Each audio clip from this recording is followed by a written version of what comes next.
Hello, good morning. সবাই কেমন আছো? দেখো আজ আমি ব্রেড অমলেট বানাচ্ছি একটু অন্যরকমভাবে।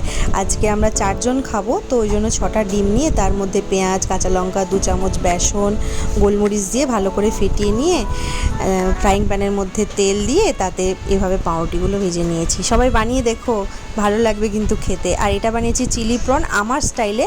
এটা অন্য একদিন তোমাদের সাথে শেয়ার করে দেবো কীভাবে বানালাম। আর বাবার মাছ এসেছে, আমাদের হচ্ছে দেশি মুরগির ঝোল, তো সেটাই আমি কষছি এখন। তারপরে কষা তুলে নিয়ে জল ঢালবো। আর এখানে দেখো ওর মনি ওকে খাইয়ে দিচ্ছে। সত্যি ও থাকলে না আমার কোনো টেনশন থাকে না। যখন আমি আমার বাপের বাড়ি যাই সেখানে ওর মাসি ওকে খাইয়ে দেয়, আর এ পিসি যখন আছে পিসি খাইয়ে দেয়, অনেক কিছু হেল্প করে, মানে জামা প্যান্ট চেঞ্জ করানো থেকে, তারপর ঘোরানো থেকে অনেক কিছুই হেল্প করে দেয় আমার। মানে বাচ্চার কেউ কিছু যদি একটু করে দেয় তখন মনে হয় যেন কত কাজ করে দিয়েছে। রান্না করাটা অতটা টাফ ব্যাপার না, কিন্তু বাচ্চা সামলানো সত্যি বিরাট টাফ ব্যাপার। যারা সামলায় না তারাই জানে কী যে পেশেন্স লাগে একটা বাচ্চা সামলাতে।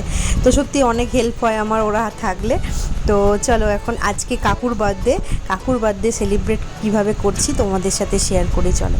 তো আমরা আজকে একটা কেক এনেছিলাম, এই যে কাকুকে একটা জামাও দিয়েছি, সেটা মানে কাকুকে দিয়েছি। এইটা যেহেতু নতুন জামাটা সকাল থেকে পরেছিল ওই জন্য সেটা চেঞ্জ করেনি আর কি, সেটা রেখে দিয়েছে। সেটা তোমার সাথে শেয়ার করতে পারলাম না, যদি কোনোদিনও পরে মানে যেদিন পড়বে আর কি সেদিন তোমাদের সাথে শেয়ার করে দেবো।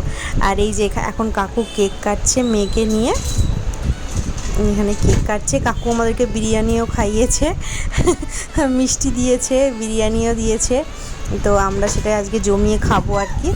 তো চলো কীভাবে সেলিব্রেট করছি তোমার সাথে শেয়ার করছি।